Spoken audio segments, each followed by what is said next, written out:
Forget frequently asked questions. Common sense, common knowledge, or Google. How about advice from a real genius? 95% of people in any profession are good enough to be qualified and licensed. 5% Go above and beyond. they become very good at what they do, but only 0.1%. are real geniuses. Richard Jacobs has made it his life's mission to find them for you. He hunts down and interviews geniuses in every field: sleep science, cancer, stem cells, ketogenic diets, and more. Here come the geniuses. This is the Finding Genius Podcast With Richard Jacobs. Hello, this is Richard Jacobs with the Finding Genius Podcast. I've got two great individuals. I have Arvind Gupta. He's the founder of IndieBio. He's a venture advisor there, and he co-leads Mayfield's engineering biology practice. As founder of IndieBio, Arvind redefined the pace and possibilities of what's called early-stage biotech, investing in over 136 companies in 5 years. His bio goes on and on from there. Got a fantastic background. And I also have Poe Bronson. He's an American journalist and author who lives in San Francisco. And the two of them have come together to collaborate to co-author a recent book, which is what we're going to talk about today, called Decoding the World. The picture of it looks like a famous M.C. Escher drawing, like a Mobius strip of a person. But we'll get into the contents from here. So Arvind and Poe, thanks for coming. Absolutely. Great. Thanks for having Richard. me. Yeah, thanks, man. You know, for people that don't know, what's the premise of the book? And I want to ask you guys how you thought of the idea to write it. Well, we wanted to get science out of its silo. That's like the artistic impulse. What Arvind had created in IndieBio, which is the only venture capital firm with bioengineering labs in the firm, where he actually spun up 136 different companies in 5 years. What he did was he did amazing things in conventional domains of human health, but he also just did outrageous things in human health as well. And he, more than that, took biotech out of just the healthcare sector and applied it to food and materials and energy, and really lit the world on fire with understanding how biology as a fundamental technology was programmable, and we could sort of reprogram the world with it, more than just, say, the DNA of our bodies. And in that same spirit, we wanted to take this domain, essentially of genetics, and get it out of its silo, get it out into the real world. And so in this book, Arvind's traveling to Iceland, to Argentina. He talks about his time in China. He goes to Poland. He goes to what used to be Eastern Germany to visit where Martin Luther started off the battle with the Catholic Church that led in his thesis inevitably into the scientific revolution. So it's really an attempt to teach some things about genetics, but it's more importantly to understand its role in our world and its connection to the rest of the world. And that means even into art and to culture. So the book is full of philosophy, it's full of artistic references, it's full of literary references. It even has a chapter on quantum computing set in an MMA ring with two professional UFC fighters. Very cool. So Arvind, what's your perception of the book? What's it trying to communicate? Yeah, really just that we have a lot to look forward to. And we as a society can use capitalism and use the tools that we have to make a better future. It's easy to lose sight of that these days. It's easy to feel like the future is already written. And I think, just even the small act of saying, hey, could you use biology actually to rewrite the code of life in these microorganisms in order to make food more sustainable? And, that alone created a huge wave, as Poe was just mentioning, a huge wave of optimism that we could do something about climate change that seems to be unstoppable. But as we say in the book, nothing is inevitable. And so what, we wrote the book about, we wrote the book as Writers Write, and we are both writers, and we want to make sure that people understand that they can do something. And there are things being done already to solve the world's biggest problems with biology. So what's been the feedback from early readers? I may be biased. But I think the cover of the book says it, which is the yeah. M.C. Escher Mobius strip is really it suggests your mind expanding or your mind being blown.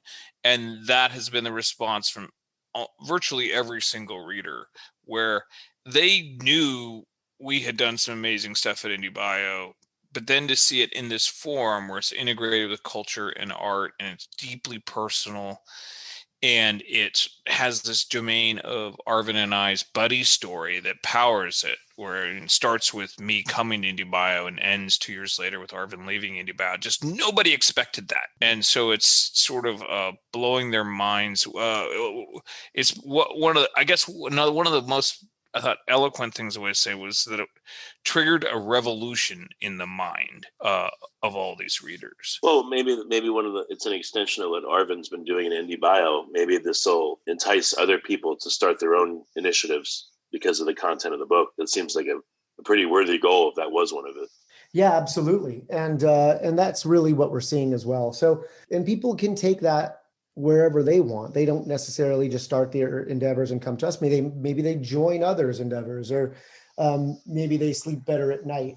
I think all of those are valid outcomes, but just understanding the world around you and being able to grasp it as the pace of change increases is something that the book is attempting to help the reader come to grips with. Well, did you guys have extra material? Any really cool anecdotes or stories that didn't make it into the book that you want to talk about that would entice readers to read it? Well, we're free to talk about stuff that's in the book too. The stuff that's not in the book is where the whole book was an experiment. We sold it, but we didn't know if we could write it. And we had a general plan, but we, continuously abandoned that as we went with what was working. And so there were things like, and we actually have text messages back and forth around, because it's a 3-book trilogy, around what's going to be in book 2, because we couldn't figure out how to put it into book 1. So like there's a chapter on plants that we never got in, so we're going to be doing that in book 2, etc. Well, let's pick a story from the book then that you think would be particularly enticing for people to read it, especially for your audience. We could talk. You pick. We could talk about cancer. We could talk about longevity. To make this interesting, we Quantum could talk. computing? Well, let's do that. We'll give a few tidbits of these. So pick it. Let's do one cancer one, and we'll do one quantum computing one, and then we'll go from there. Because a question I hadn't asked you, which overlays all this, is everyone says they want to improve people's lives. Well, what does that mean? Like, before we get into the stories, what do you consider a person's life to be improved? What does that mean to them? And I know it depends on the person, but what are a couple examples in your mind when you say that?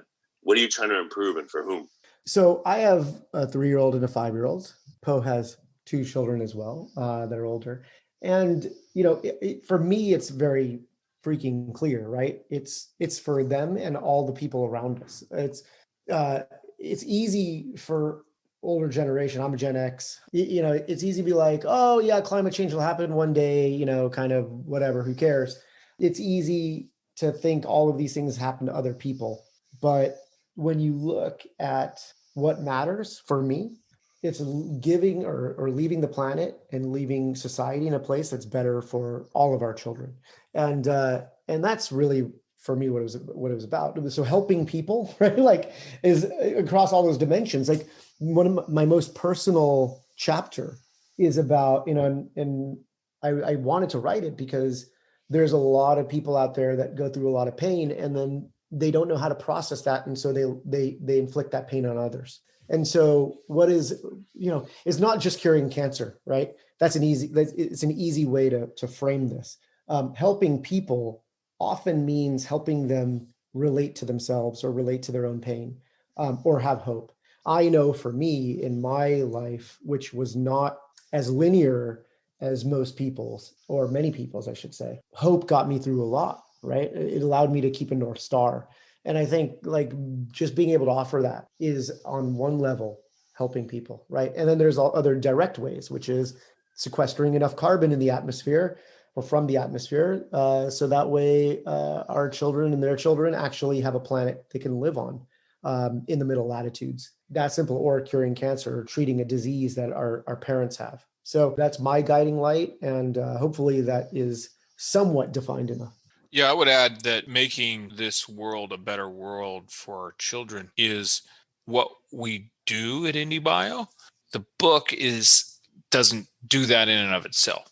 What the book does is, for readers who often have tremendous anxiety around the sort of mega collisions of our future, around our climate, around our healthcare system, the war on truth, the rise of China, genetic revolution, scaring people.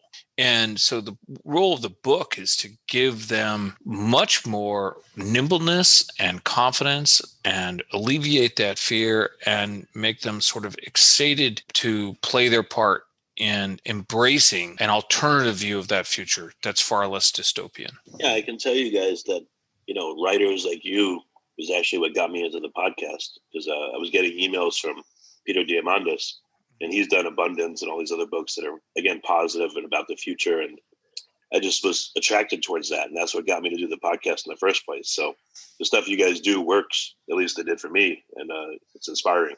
That's awesome, Richard. And that's exactly what we're talking about, right? And then you inspire others, and the ripple continues. All right, so let's get into some of the particular stories. Start with cancer. Like what's ahead in the future for cancer in your eyes? Yeah. So, the cancer chapter, I think all of these, for the readers who haven't read the book yet or seen the book, each chapter is set up with a headline, and a headline taken from the news, right? Like an actual headline on the internet. And it's a typical type of headline, which is these days designed to make you click. And then it unpacks that headline to make it more understandable and tell you kind of the truth, right? And they're often told in real life experience. And so for that chapter, the headline is something about, drinking too much orange juice can cause cancer, right? What do you mean? When did orange juice become, carcinogenic?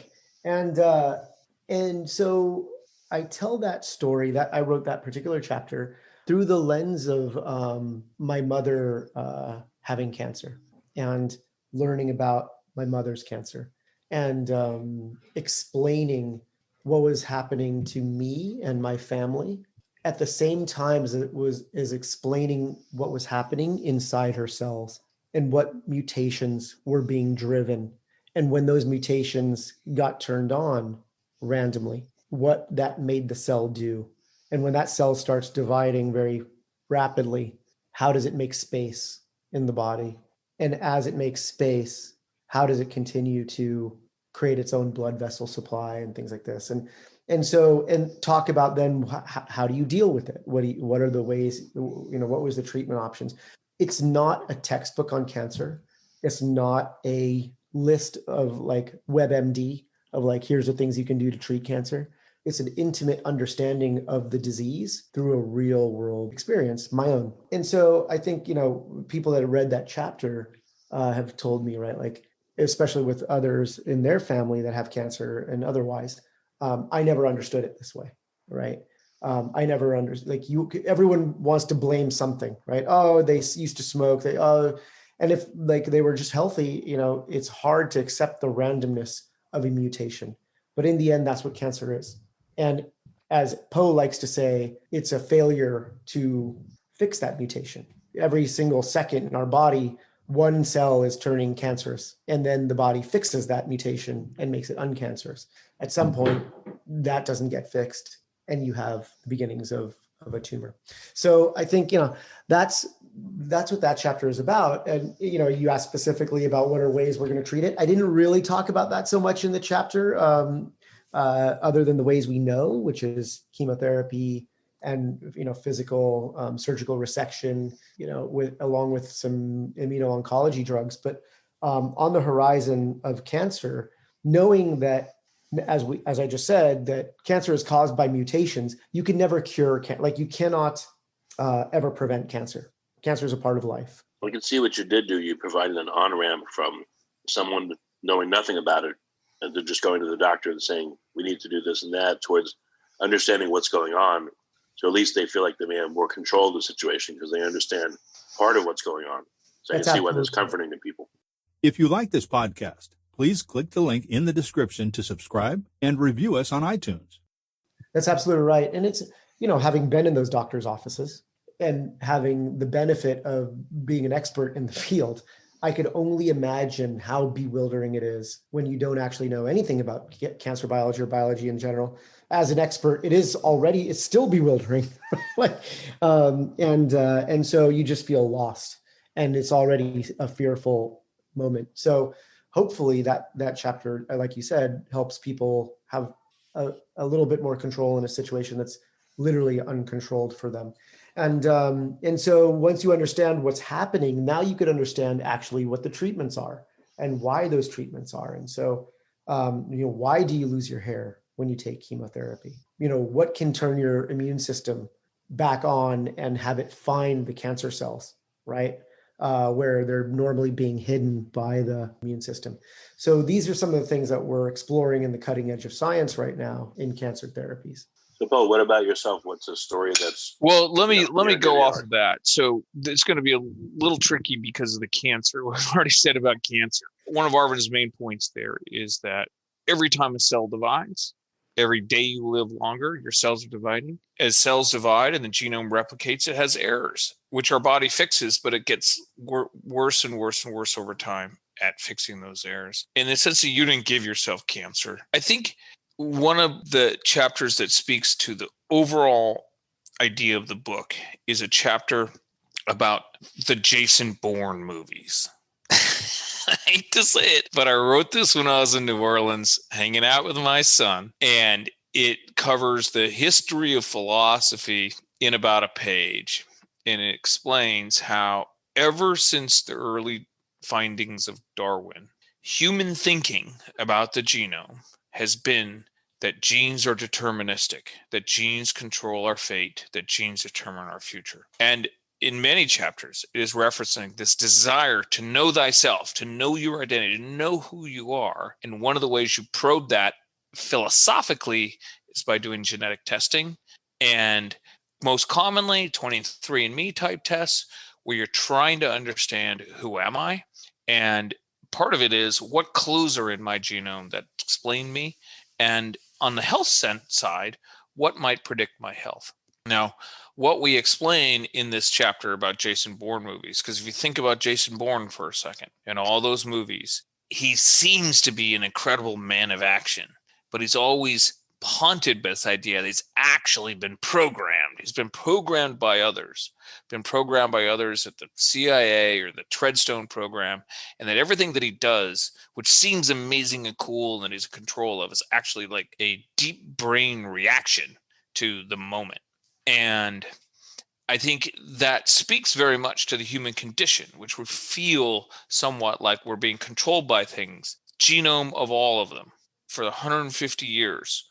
Not just science, but all of philosophy has been reacting to the idea that the genome is building on the idea that the genome is deterministic, is controlling our fate. It's extremely important for every listener to understand that for a very small percentage of us, like 1% of us, we have somewhere on our genome something that is deterministic. And I have people in my family that like this, but for almost all of us, our genes are much more if-then systems that respond to the environment.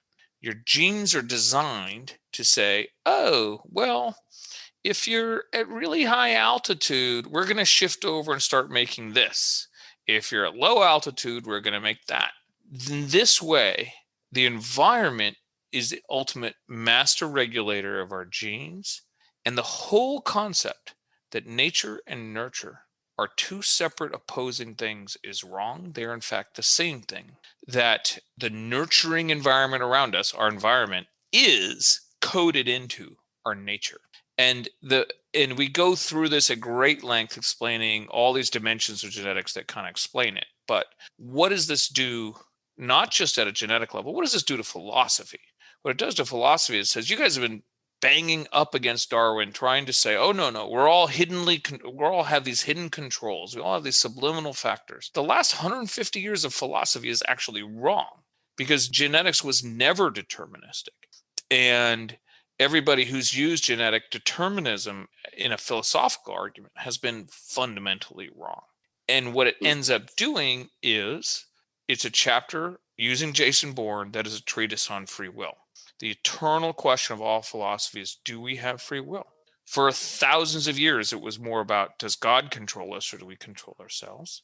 And lately, it's been, do genes control us or do we control ourselves? And the answer is, our lives are up to us. You're not controlled by your genes.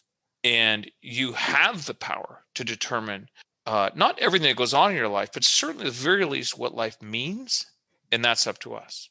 Yeah, that's a more uplifting statement than to say, right, you're pre-programmed, too bad, that's it. You got the short stick in life. Yeah. Yeah, I think that's a theme. I mean, that's a theme that we believe in, right? And it goes straight to the core of how we work, how we live, and how we invest. We invest in scientists with ideas that most investors would send most investors running away. And we just believe in people. We believe in people that have the ability to, using hard work and insight, build something that is remarkable. So we talked about cancer. We talked about free will. I mean, very big ideas. Let's do one more. What's one more really big idea that speaks to either of you about the book that you're so happy you communicated? There's so many. There's 33 of them. Like all of them made the book because they're big ideas. I think one of the other, like, in terms of just how big the ideas are, right? It goes back to, what do you think, Poe Wittenberg? What do you think? I feel like we've been doing philosophy. Well, we could do, we'll let Richard pick. We do quantum, or we could do Bitcoin, or we could do robots. That's good. Quantum, Bitcoin, or robots. No biology in any of these chapters, but it's important to understand that our perspective on these different things. So, Richard, you get to pick. Open the door. Robots, Bitcoin, or quantum computing. I spend quite a lot of time in the blockchain world, which I could use some good news there, because that seems to have held great promise, and that promise seems to have gone nowhere in the past few years, at least in my estimation. And then I don't know, it seems like a very dystopian future where blockchain is co-opted by for surveillance and negative things. I'd like it to be used for positive things. So your thoughts there would be good. Yeah. Go ahead, Poe. Okay, so it's not a chapter about blockchain, for what it's worth. It is a chapter about Bitcoin. And what we did was, because I'll just say, like, Arvind and I are like, what the hell is this Bitcoin? What is the big? And don't get me wrong, our venture fund, not out of IndieBio, out of a program in China, launched in Hong Kong the world's most insane trading platform for Bitcoin called BitMEX. So, like, we're doing this at our firm, but we still didn't quite. What we were really interested in was not people who trade Bitcoin a lot. We were really interested in the people who hold really big positions and are holding it for the really long term. And they're not concerned about Bitcoin going up to 20,000, back down to 7,000, now back up to 15,000. They're in it because they have this belief that Bitcoin could be worth 10 or 100 times more than that. And we wanted to understand that. And so we provided confidentiality to a good number of whales and really began to understand their thinking. And we began to see a different side of Bitcoin, which was that it was essentially people were holding it as a hedge, as a bet against all sovereign governments in the world. Most people have the currency in US dollars, and it was actually a bet against the US governments. And it was, sure, moralistically an objection to the printing of money, was done insanely this year by many governments to try to get us through the pandemic. Yeah. Why would it be a bet against the U.S. government? If I live in China, why isn't it a bet against the the Chinese renminbi? Okay, well, no, it's really a bet against all sovereign monetary policies where we get into the fact that it's a bet against the US government is in the venture industry. In these interviews, we learned that many venture funds were actually taking money meant for investing in startups and sinking it into Bitcoin instead. And that they were doing that to offset their exposure to the US dollar, where specifically they had a lot of money. All of their holdings are in US dollars, and that provides a certain amount of inherent risk if you've got, whether it's a 1 billion or 10 billion, but you've got it all in US dollars. And motivated by not just this sort of element of financial off-weighting, but as much by this sort of moral sense of, like, puritanical sense of like condemning loose monetary policy. And that they were essentially, almost all of them were okay with the idea that Bitcoin would get regulated by the US government and shut down. And that they all thought of that as actually its most likely scenario down the road. But they described that the criminal money was moving out of Bitcoin, moving into other coins. 2, even like the Yale endowment was now into Bitcoin. And so there was a race to get more and more like really notable people into Bitcoin before the US government wanted to shut it down, so that it essentially became too big to fail, like too big for the US government to come in and say, stop this Bitcoin stuff. It's allowing people to do transactions where you don't know your customer. And it seems to have sort of reached that point. And throughout the entire chapter, Arvind and I are wondering whether to put some money in Bitcoin. I never did. Arvind, did you? No, I'm a no-coiner. Yeah, I'm a no-coiner. I mean, busy. We were just very frustrated, though, that, these venture funds, the startups need this money. They're off to do good for the world. And that the money was instead going to Bitcoin was frustrating for us. That's right. One big obstacle seems to be that can't pay your taxes, at least in the US with Bitcoin. That seems to be a big stumbling block to its widespread adoption. I mean, what is the path forward for it? Is there a path forward? Well, the most likely scenario still is that it all gets wiped away by regulators. That's the belief of the people who hold the biggest positions of Bitcoin, but that they're okay with that. But what they really wanted to do is essentially replace gold. And there are many, many good arguments for why it should replace gold as the sort of singular best alternative to fiat-based investments. And once it replaces gold, the price of Bitcoin could go to 330,000. So, I mean, our U.S. currency used to be backed by gold. Unfortunately, it's not now. But so, do you think that various governments are going to create their own coins, and try to have a centralized ledger for each country, similar to Bitcoin, or is that kind of beyond the scope of your thoughts for this book? That's a natural extension, right, of where this is going. Let's say the experiment works, where the mass adoption of a cryptocurrency. I mean, Venezuela is already doing, or I think it's Venezuela, Latin American country has already implemented a national coin. The question is really why, right? And so a nation would never, in my mind, go to a currency they couldn't control, right? Like that would be a ridiculous way of losing control of your own economy. And so any implementation of a cryptocurrency would eliminate by a country would eliminate the core value proposition it was that it was built for in the first place, which is the fact that you could never inflate it, right?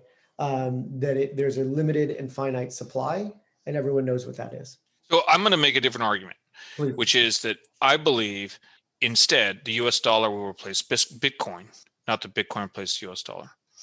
And my argument is that the demand for dollars is global, and I have scant evidence for this, but my data points are that El Salvador uses the US dollar as its official currency. Ecuador uses the US dollar as its official currency now. Zimbabwe uses the US dollar as its official currency. And there are other smaller areas that you wouldn't be so surprised in Micronesia and Samoa as well are using the US dollar as official currency. I believe that people are already treating the US dollar as their official currency. And you see that any of us have seen that when we travel around the world. And so I look at it the other way, which is that there is essentially, in the same way we're fighting for global power between, say, US and China, we are fighting for their currencies to essentially become the currency of these other countries. And that's where I actually think it's going to go. And it doesn't mean that Bitcoin goes away. I just think that that's sort of the vision of the future that most people aren't talking about. Yeah, I could see that, the idea of a cryptocurrency is seductive. Open ledger, unhackable, has a lot of good qualities, but for instance, Bitcoin, in order for it to be used as money, it would have to be stable because people can't really depend to be paid in Bitcoin, and then it fluctuates all over the place. That their ability to buy things and function would be very difficult if the value jumps all over. So it seems like speculation kind of has to be somewhat separated or isolated from the currency itself. Otherwise, how do you use it? Again, how is it stable and usable by people as a store of real value? Yeah, I think and it goes back to what Poe's saying, right? Like right now, I don't think anyone's expecting it to be a currency. I think right now, everyone's expecting it to be a hedge against a currency. And then, that if it successfully becomes a hedge against a currency and becomes, the de facto hedge, then it becomes digital gold, which is worth $330,000 per Bitcoin. Once it becomes a digital hedge, again, there's a bunch of different reasons that we talked about why the next step of actually becoming currency has issues, but let's just say it solves all of those things. Yeah, then the demand for that finite supply goes way up, and then several orders of magnitude probably higher in price. That's a future that I think is a little too far to really predict. So, in the context of your book, how is Bitcoin going to help people improve their lives? You want to go I can do it. So, it's an experiment. And I think that's one of the reasons we talked about it, right? It's an experiment to free an individual from government control over their finances, over the value of their finances. In other words, the way the government's printing money right now in the United States will lead to, at some point, a deflationary effect on all currency, on all dollars, right? Which means everyone gets a little bit poorer. If you're the person in charge, that's a better way to go because everyone gets poorer together, right? You don't have to choose one group or another. You just keep printing until there's a devaluation. So Bitcoin helps people try to escape that path, right? You didn't have a path out unless you were some, financier and you can buy Japanese yen. Well, that's another bad currency buy, but some other safe haven currency against the dollar. This provides an alternative. So whether or not you believe it, it was an experiment created in that vein, which is why it's so interesting. And the real diehard believers in Bitcoin are not actually speculators. They're hodlers. Yeah. They're hodlers. Why? Because they want to see the experiment work. Yeah, that makes sense. Yeah, and for someone in a country whose currency is being devalued, wherever that may be, it may be a good refuge. So makes sense. Yeah, and then, sure, there are people out there that are trying to make a buck. Whatever. That's not what it was built for. Yeah, there always will be. But well, very good, Poe and Arvind. Where can people get Decoding the World? Is it on audiobook and Kindle and Amazon? I mean, where can they go? Absolutely. On Amazon, you can actually just go read the first few chapters. I promise you'll be hooked. Absolutely. Okay, and then is there any bonus material for buyers of the book? Is there any secret surprise inside where they get more things, or is it all going to be in the trilogy that's coming? Is where the new stuff's going to be coming from? It's all in the trilogy. That's right. More to come. Yeah, go to Amazon and exactly what Poe said. Go read the first chapter and you'll see what you're in store for. Okay, excellent. And how do people find out more about both of you? Because reading the book, I'm sure, will make them very curious about what you guys are doing. Use the internet. You can find me on Instagram. all the grants. Arvind is a partner at Mayfield, which is one of Silicon Valley, Sand Hill Road's most premier. It's arguably the Harvard, Yale, Stanford, or University of Chicago or Cal of Sand Hill Road. You can take your pick. I'm not going to try to decide which one that is, but it is down the block from Stanford, so that's probably a good hint. It was quite, and I'm still here at Indy Bio in the South of Market neighborhood, toiling away in obscurity. But we'd love for people to come to Indy Bio's website and see all of the amazing companies that we've launched in the last 5 years. All right, guys. Well, thanks so much for coming, and thanks for being a light of hope in the world with your book and all your work. So I appreciate it. Thank you, Richard. Thank you, Richard, for having us. And great speaking. If you like this podcast, please click the link in the description to subscribe and review us on iTunes. You've been listening to the Finding Genius podcast with Richard Jacobs. If you like what you hear, be sure to review and subscribe to the Finding Genius podcast on iTunes or wherever you listen to podcasts. And want to be smarter than everybody else? Become a premium member at findinggeniuspodcast.com. This podcast is for information only. No advice of any kind is being given. Any action you take or don't take as a result of listening is your sole responsibility.